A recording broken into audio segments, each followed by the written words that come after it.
Salut à tous les amis, désolé pour ce petit contretemps et retard pour cette critique analyse du chapitre de One Piece, le 1073. J'ai eu pas mal de retard sur beaucoup de vidéos d'ailleurs, donc ça va suivre au cours de la semaine, hein, vraiment désolé, je peux pas être partout. Au passage, n'hésitez pas à vous abonner et à cliquer sur la cloche, ça me fera un peu plus d'abonnés, car on est à 43 si je dis pas de conneries, c'est déjà pas mal, mais on pourrait être facilement à 3000 de ce que je vois en tout cas.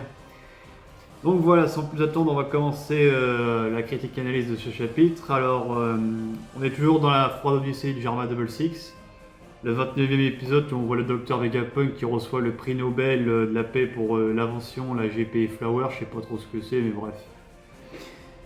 Voilà, de toute façon on a compris que c'était un scientifique qui faisait partie des maths et tout ça, donc moi à partir de ce moment-là, je m'en foutais un peu du reste, hein, je vais pas vous mentir. Donc ensuite on voit un clone de Stussy, enfin le clone de Stussy qui affronte Luizzi qui l'esquive assez facilement, ce qui est choquant d'ailleurs, et qui a on dirait Mikao Kaku. Alors est-ce que c'est pour de bon ou juste temporairement, je sais pas trop. Voilà, après Stussy a mort Rob Lucci, donc peut-être qu'elle a un fruit lié au vampire, je pense. On a ensuite Zoro qui affronte le Séraphin de Mihawk, comme par hasard le petit clin d'œil. Et il le met pas mal en difficulté, mine de rien quand même, hein. Ils ont de bonnes forces, il faut bien jouer égal. Et puis à un moment, Zoro lui sort t'as l'air plus humain qu'il dit pareil, quoi. C'est vrai que bon. Et ensuite, on a un petit flashback où on voit Webble qui protège l'île natale de Barbe Blanche, du coup. Parce qu'ils ont des trésors là-bas, mais est-ce que c'est des vulgaires trésors, quelque chose de bien plus important pour que le gouvernement mondial va absolument mettre le grappin dessus? On verra bien.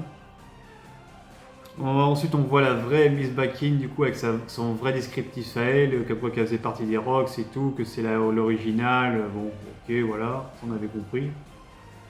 Et on en vient à la partie la plus importante de ce chapitre, hein, parce que bon, tout le reste, pour moi, c'est du DLC, hein, on va pas se mentir.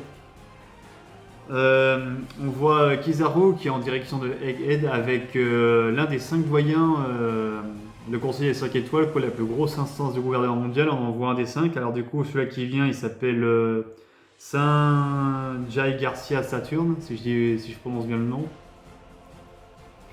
Et voilà, du coup, on se demande, on sait qu'il a déjà vu Vegapunk par le passé, il le dit, et il dit c'est dommage d'en arriver là, machin. Donc, est-ce que c'est les combattants ou juste un organe exécutif, on sait pas trop en fait.